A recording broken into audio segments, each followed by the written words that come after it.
সালামু আলাইকুম প্রিয় শিক্ষার্থীরা, তোমরা কেমন আছো? আশা করি তোমরা সবাই অনেক ভালো আছো। তো আমরা আমাদের গত লেকচার্স ভিডিওতে বেস 10 টু এনি বেসের পার্ট 2 করেছিলাম, যেখানে আমরা বেস 10 থেকে অক্টালে রূপান্তর করে দেখেছিলাম, কিছু ম্যাথ প্র্যাকটিস করেছিলাম অ্যাকচুয়ালি।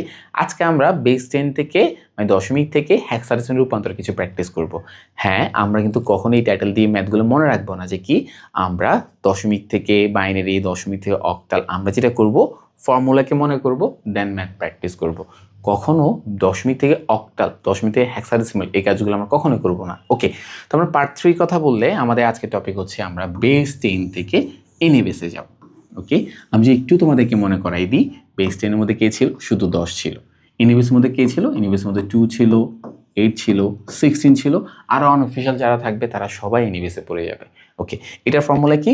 বেস 10 টু এনি বেসের ফর্মুলা হচ্ছে পূর্ণ সংখ্যাকে ভাগ করো এবং ভগ্নাংশ সংখ্যাকে গুণ করো। স্যার, কত দ্বারা ভাগ হবে, কত দ্বারা গুণ হবে? সেক্ষেত্রে 10 কখনোই ক্যালকুলেশনে পার্টিসিপেট করে না। হ্যাঁ, আমি জানি, আমি এই কথাটা অনেকবার অনেক ভিডিওসে বলেছি, বাট প্রত্যেকটা ভিডিওতে আমরা তোমাদেরকে যেটা করব, আগের ম্যাথগুলো একটু একটু মনে করে দেবো, যাতে করে তোমরা রিলেট করতে পারো, লিঙ্ক করতে পারো সবগুলাকে। ওকে, তো আমরা ভাগ করবো, গুণ করবো কত দ্বারা? 10 কখনোই থাকবে না, অর্থাৎ আমাকে হয় 2, না হয় 8, না হয় 10, না হলে 16, আর না হলে বাকি যারা থাকবে 5, 7, এরা সবাই। মানে কথা হচ্ছে কি, 10 ছাড়া যে থাকে তাকে দ্বারা আমাকে কি করতে হবে? বারবার ক্যালকুলেশনগুলো সলভ করতে হবে। তো গুণের নিয়ম, ভাগের নিয়ম, আমি এটা নিয়ে অলরেডি একটা লেকচার ভিডিওস তৈরি করেছিলাম। তোমরা ওইখান থেকে ম্যাথগুলোর এই নিয়মগুলো কীভাবে করতে সেটা দেখে আসবা। আমরা আজকে সরাসরি ম্যাথে প্র্যাকটিসে চলে যাব। তোমরা যদি গুণের নিয়ম, ভাগের নিয়ম নিয়ে এখন কনফিউজ থাকো, তোমাদেরকে বলবো আমাদের প্লেলিস্টে গিয়ে এই নিয়মের অ্যানালাইসিস যে ভিডিও 2টা ছিল, ওই ভিডিওসগুলো একটু দেখে আসবা, তারপরে এগুলো বুঝতে পারবা। আমরা আজকে যেটা করব, শুধুমাত্র বেস 10 টু এনি বেসের মানে দশমিক থেকে অক্টাল হেক্সাডেসিমাল রূপান্তরের কি করব, কিছু ম্যাথ প্র্যাকটিস করব। ওকে, তাহলে আমাদের প্রথম ম্যাথে চলে আসি। 91.85 একটা ডেসিমাল নাম্বার, এটা কোথায় রূপান্তর করতে বলছে? হেক্সাডেসিমাল। তো আমরা মনে করি যে, আমরা ভাবি, কল্পনা করি যে আমরা আজকে ম্যাথগুলোতে নতুন, তাহলে আমরা কি করব? আমরা প্রথমত বেস 10 কে গ্রুপে ফেলাবো। এটা কোন গ্রুপ? বেস 10 হচ্ছে দশমিক হচ্ছে বেস 10 গ্রুপ। আর হেক্সা মানে কোন গ্রুপ? হেক্সা মানে কে? হেক্সা মানে 16। আমরা জানি অক্টাল 8, দশমিক 10, বাইনারি 2, হেক্সাডেসিমাল 16। তাহলে ওই হিসাবে 10 তো বেস 10 এর গ্রুপে চলে গেল, আর 16 কোন গ্রুপে চলে যাবে? এনি বেস গ্রুপে চলে যাবে। তাহলে হচ্ছে কি স্যার, আমরা অ্যাকচুয়ালি বেস 10 থেকে এনি বেস যাচ্ছি।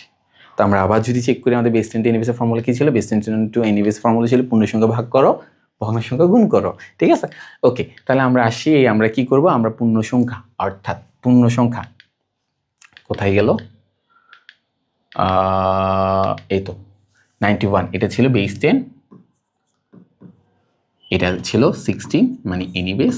অর্থাৎ আমি বেস 10 থেকে এনি বেস করবো, অর্থাৎ পূর্ণ সংখ্যা ভাগ করবো, ভগ্নাংশ সংখ্যা গুণ করবো। অর্থাৎ আমরা 91টাকে ভাগ করব এবং 0.85কে আমরা গুণ করব। কি করব? গুণ করব। কত দ্বারা স্যার? কতর কথা বললে যখনই কত দ্বারা ভাগ করবো, কত দ্বারা গুণ করবো প্রশ্নটা আসবে, তখনই মনে রাখবা 10 কখনোই তো ক্যালকুলেশন থাকে না, তার মানে আমাকে 16 দ্বারা ভাগ করতে হবে, 16 দ্বারা গুণ করতে হবে। তাহলে আমরা করি স্যার। ওকে, 91কে আমরা ভাগ করব কত দ্বারা? 16 দ্বারা। আমরা আবার ক্যালকুলেটর নিয়ে আসি, আমরা ক্যালকুলেটরের সামনে রেখে এই কাজগুলো করব। তাহলে এই যে নিয়ে আসছি, প্রথমত আগে যা ক্যালকুলেশন ছিল সব মুছে দিলাম।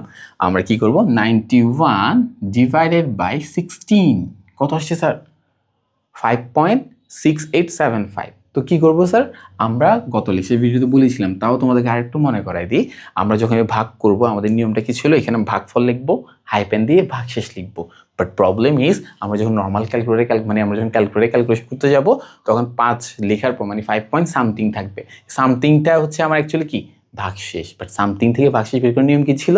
আমরা সামথিং যেটা আসবে সেটাকে আমরা কি করব? যত দ্বারা ভাগ করতাম তত দ্বারা গুণ করব। গত ভিডিওসগুলোতে আমরা 8 দ্বারা গুণ করতেছিলাম, বাট এখন আমরা যেহেতু 16 দ্বারা ভাগ করব, 16 দ্বারা ভাগ করতেছি, ওই জন্য আমরা কি করব? 16 দ্বারা গুণ করব। তাহলে আমরা চলে আসি, আবার করি স্যার, খেয়াল করেন ভালো করে। 91কে আমরা ভাগ দিলাম 16 দ্বারা, 16 দ্বারা ভাগ দেওয়ার পর আসছে কত? 5.6875। তাহলে করবোটা কি? 5টাকে বসাই দিব সুন্দর করে, হাইপেন দিব। দেন 5 ছাড়া পয়েন্ট ডি যে অংশটা থাকবে তাকে আমরা 16 দ্বারা গুণ করব। ওয়াই 16 দ্বারা ভাগ করতেছি, ওই জন্য 16 দ্বারা আমাকে গুণটা করলে আমাদের ভাগশেষে চলে আসবে। তাহলে 5কে বাদ দেওয়ার জন্য -5 করে দিলাম। তাহলে 5টা চলে গেল, শুধু 0.6875 রয়ে গেল। এটাকে আমরা গুণ করবো কত দ্বারা? 16 দ্বারা। কত আসছে? 11। তার মানে আমরা এখানে কি করব? আমরা 11টাকে বসাই দিব, সোজা কথা। আর আমরা জানি হেক্সাডেসিমালের মধ্যে টোটাল 16টা মূল চিহ্ন ছিল, 0 থেকে F পর্যন্ত, যেখানে আমরা 0 থেকে 9 করতাম, তারপর আমরা A B C D এভাবে ছিল। এ থেকে আমাদের এখানের জন্য মনে রাখতে হবে যে কি আমাদের এ থেকে 10 স্টার্ট হয়, এই কথাটা মনে রাখতে হবে শুধুমাত্র। কেন মনে রাখতে হবে? এই যে 11 যে অ্যালফাবেট কোনটা এটা তো মুখস্থ করবো না স্যার, আমরা হাতে গুনবো কিভাবে? 11 পর্যন্ত গেলাম, শুরু কোথা থেকে স্যার? শুরু 10 থেকে, তাহলে আমরা গুনি 10 11 কয় ঘর? 2 ঘর গেলাম, 10 11 অ্যালফাবেট গুনি এ বি, অর্থাৎ 11 এর মান হচ্ছে 11 এর জন্য অ্যালফাবেট কোনটা? 11 এর অ্যালফাবেট হচ্ছে শুধুমাত্র বি। আশা করি তোমরা বুঝতে পারছো। আবার ভাগ দিব, 5কে 16 দ্বারা ভাগ করলে আমরা ক্যালকুলেটারে করি 5 ডিভাইড বাই 16 কত আসছে? 0.3125 তাহলে কি করব? জিরোটা পূর্ণ সংখ্যা, জিরোটাকে বসাই দিব আর 0.125কে গুণ করে দিব কত দ্বারা? 16 দ্বারা। যত আসছে সেটা হচ্ছে আমাদের কি ভাগশেষের মান, অর্থাৎ 5 হচ্ছে আমাদের ভাগশেষ। যেহেতু জিরো চলে আসছে তাহলে ম্যাথ এখানে কমপ্লিট। আশা করি তোমরা বুঝতে পারছো। আর যদি এটা যদি বিশেষ না হয় তোমাদের, তোমরা কি করতে পারো? তোমরা যদি 91কে যদি ভাগ করো 16 দ্বারা, এটা আমরা গত লেকচার ভিডিওতে অলরেডি দেখিয়েছি। তোমরা এক কাজ করো, এর আগের ইনিশিয়াল যে ইমিডিয়েট যে ভিডিওটা ছিল ওই ভিডিওটা দেখে আসবা, তখন আমরা এটা বুঝতে পারবা যে মানগুলো কীভাবে আসছে। ওকে, তাহলে এটা যেহেতু জিরো চলে আসছে তাহলে ম্যাথ এখানে কমপ্লিট। আর আমরা জানি ভাগেরটা আমরা হচ্ছে নিচ থেকে উপরে নিই, তার মানে আমাদের এখানে এম এস ডি, শুধুমাত্র বাইনের জন্য বিট, বাকিদের বেলা হচ্ছে কি ডিজিট। তাহলে এখানে আসছে কি এম এস ডি, এখানে LSD, least significant digit, most significant digit. Okay, ভাই কাজ তো শেষ। এবার আমরা কি করব? 0.85কে নিয়ে আসবো কার জন্য? গুণ করার জন্য। কেন আমাদের নিয়ম হচ্ছে পূর্ণ সংখ্যা ভাগ করো, ভগ্ন সংখ্যা গুণ করো। তাহলে আমরা কি করব? আমরা 0.85কে নিয়ে আসবো গুণ করার জন্য। কতটা গুণ করব? 16 দ্বারা। ওকে, গুণ করি তাহলে স্যার, খেয়াল করেন আগেরগুলো মুছে দিলাম। 0.85, শুধু 0.85 ইন্টু কত? 16, কত আসছে? 13.6। নিয়মটা কি ছিল? নিয়মটা ছিল 13টাকে আমরা বাইরে রাখবো আর 0.6কে আমরা ঘরের ভিতরে রাখবো, অর্থাৎ 13 এই জায়গায় আর 0.6 এই জায়গায়। স্যার জিরো আসে না, যেহেতু আসে নাই তাহলে আমরা কি করবো? এটাকে আরো কন্টিনিউ করতে থাকবো, 4টা ঘর পর্যন্ত ক্যালকুলেশন করে দেখবো জিরো আসে নাকি। 4টা ঘর পর্যন্ত যদি না আসে তো আমরা হার মেনে যাবো, আমরা করবো না তখন। ওকে, আচ্ছা, তারপর আসি 16কে আবার গুণ করবো কত দ্বারা? 6.6কে 16 দ্বারা গুণ করবো। ওকে, মুছে দিলাম। স্যার এখানে সবচেয়ে ইম্পর্টেন্ট পার্ট, বারবার বলতেছি এটা, যে তুমি যখন 0.85 ইন্টু 16 দিয়েছো তখন তোমার আসছে কত? 13.6। তুমি পুরো 13.6টা নিয়ে তোমার ক্যালকুলেশন করার প্রয়োজন নেই, করবা না। তোমাকে করতে হবে কি 13টাকে বাদ দিয়ে শুধু 0.6কে নিতে হবে। কেন? আমাদের এখানে নিয়ম ছিল ভগ্নাংশ সংখ্যাকে গুণ, নাকি পুরো সংখ্যাটাকে গুণ। তাহলে আমরা কি করতে হবে? এখানে 13টাকে মুছে দিব, ক্যালকুলেটর মুছে দিয়ে শুধুমাত্র 0.6কে আনবো। 0.6 এনে তাকে আমরা 16 দ্বারা গুণ করব। কত আসছে? 9.6। তাহলে আমরা কি করব? 9টাকে ঘরের বাইরে লিখবো আর 0.6কে ঘরের ভিতরে লিখবো। আবার আসি, কি করব? 9টাকে বাদ দিয়ে শুধু 0.6কে রাখবো। Very good. 0.6 ইন্টু কত? ইন্টু 16, আবার 0.96, 9.6। স্যার 0.96, 9.6 এটা দেখে দেখে বুঝে গেলাম যে স্যার এটা জীবনে আসবে না। তারপর আমরা দেখাই, আশা নাকি একটু আশা রাখি, আশার আলো স্যার এবার ছেড়ে দিলে তো হবে না স্যার, আশার আলো রাখতে হবে স্যার। ওকে, মুছে দিলাম। 0.6 ইন্টু কত? 16, কত আসছে? 9.6। এটা সারা জীবনে আসবে, তুমি যেটাকে করতে থাকো সারা জীবন কি আসবে? 0.6 আসছে, 9.6 আসতে থাকবে। তো দেখলাম স্যার 4টা ঘর পর্যন্ত ক্যালকুলেশন করার দরকার ছিল, 4টা ঘর পর্যন্ত ক্যালকুলেশন করে দেখলাম যে কি এখানে 0.00 আসছে না এবং আসতেছেও না এবং কখনো আসবেও না। তাই কারণে আমরা কি করবো? এটাকে আমরা এতটুকু রেখে দিয়ে উপর থেকে নিচে, যেটা আমরা জানি গুণেরটা ছিল কি? গুণেরটা ছিল উপর থেকে নিচে, তাহলে আমরা উপর থেকে নিচে নিয়ে আসছি। এবং যে লেখাগুলো লিখতে হবে এমএসবি অথবা এমএসডি, যেহেতু ডিজিট মানে অর্থাৎ হেক্সাডেসিমাল, ওই জন্য আমি কি ব্যবহার করব? এমএসডি। এটা হচ্ছে আমাদের এলএসডি। আশা করি তোমরা সবাই বুঝতে পারছো। তাহলে আমরা অ্যান্সারে নিয়ে আসি। সুতরাং কত ছিল? 91.85 কি সংখ্যা? Decimal number. আমাদেরকে নিতে হবে কোথায়? এই যে অ্যান্সারগুলা এভাবে ভাগেরটা কি বানিয়ে নিচ থেকে উপরে, এক গুণটা কি বানিয়ে উপর থেকে নিচে। এখানে আরেকটা জিনিস বাকি রয়ে গেল, সেটা হচ্ছে কি এই যে 13 আসছে না, 13কে তো লিখতে পারবো না আমরা, 13 পরিবর্তে অ্যালফাবেট লিখতে হবে। কেন? আবারও বলতেছি, হেক্সাডেসিমালে A থেকে 10 স্টার্ট হয়। তো 13 যদি কাউন্ট করতে যাই আমাদের মনে রাখতে হবে কি A থেকে 10 শুরু, অথবা 10 থেকে A শুরু। তাহলে আমরা 13 যেতে হবে। তাহলে গুনি 10 11 12 13, কয় ঘর? 4 ঘর গেলাম। 10 11 12 13, 4 ঘর গেলাম। এবার অ্যালফাবেট গণ A B C D, অর্থাৎ 13 অ্যালফাবেট কত? D লিখে দিলাম। এবং অ্যান্সার লেখার সময় অবশ্যই আমাদের অ্যালফাবেটগুলোই লিখতে হবে। আমরা 11 লিখতে পারবো না, আমরা 13 লিখতে পারবো না, আমাদেরকে কি লিখতে হবে? অ্যালফাবেটগুলো লিখতে হবে। অর্থাৎ এটা অ্যান্সার হচ্ছে 5B। শেষ। পয়েন্ট দিয়ে কিছু নেই। ওকে, এরপর মনে করে দশমিকটা বসাবো, দশমিক দেওয়ার পর এগুলো অ্যান্সারগুলো লিখবো। এটা কত আসছিল? এটা ডি আসছিল, 9 আসছিল, 9 আসছিল, 9 আসছিল, মানে বারবার 9 আসছিল। তাহলে লিখি স্যার, ভাগেরটা গুণটা হচ্ছে কি উপর থেকে নিচে, অর্থাৎ ডি 9 9 9। স্যার যেহেতু ম্যাথটা একটা ইনকমপ্লিট ম্যাথ, আমরা জানি ইনকমপ্লিট ম্যাথের ক্ষেত্রে আমাদের কি দিতে হবে? ডট ডট ডট ডট অবশ্যই দিতে হবে। কি সংখ্যা? এটা একটা হেক্সাডেসিমাল নাম্বার। মনে করে কখনোই এই কাজটা করবা না। সেটা হচ্ছে কি? সেটা হচ্ছে এই 5 এর পরিবর্তে বি এর পরিবর্তে এভাবে লিখবা না কখনো, ডি এর পরিবর্তে 13। এই কাজটা স্যার কখনো করবেন না। আশা করি তোমরা বুঝতে পারছো, এই কাজটা কখনো করা যাবে না। আমাদেরকে হেক্সাডেসিমেলে বড় নাম্বার 10 থেকে যে নাম্বারগুলো, 10 থেকে শুরু করে 15 পর্যন্ত যে নাম্বারগুলো আসবে তাদের জন্য অবশ্যই আমাদেরকে আলফাবেট ব্যবহার করতে হবে। তো এটা ছিল আমাদের ম্যাথ। আশা করি তোমরা বুঝতে পারছো। আমরা তোমাদের জন্য আরও একটা ম্যাথ এক্সাম্পল কিন্তু রাখছি। আমরা কিন্তু একসাথে অনেকগুলো ম্যাথ প্র্যাকটিস করবো, যাতে করে তোমার আইসিটিতে কখনো এই সংখ্যা পদ্ধতি নিয়ে কখনো কোনো সমস্যা না থাকে। ওকে, এটা নিয়ে আমরা অলরেডি একটু আগে আলোচনা করে বলছিলাম যেটা কোন গ্রুপে পড়ে, বেস 10 গ্রুপে পড়ে, এটা কোন গ্রুপে পড়ে, এনি বেসে পড়ে। তাহলে হচ্ছে এটা কি? আমরা বেস 10 থেকে এনি বেসে যাচ্ছি। তো বেস 10 এনি বেসের ফর্মুলা কি? পূর্ণ সংখ্যা ভাগ করো, ভগ্ন সংখ্যা গুণ করো। ওকে, তাহলে আমরা কি করব? আমরা 57কে সরি 517কে আমরা কি করব? ভাগ করব। কত দ্বারা ভাগ করব? 16 দ্বারা। স্যার 16 কেন? কারণ কত? স্যার 10 তো ক্যালকুলেশন থাকে না। তার মানে কি করতে হবে? ওই 16 দ্বারা আমাকে ভাগ করতে হবে, 16 দ্বারা আমাকে গুণ করতে হবে। তাহলে আমরা করি 517, এটাকে আমরা ভাগ করব কত দ্বারা? 16 দ্বারা। ওকে, ক্যালকুলেটর নিয়ে এসে আমরা মনে রাখবা, খুবই সহজ, কঠিন কিছু না স্যার।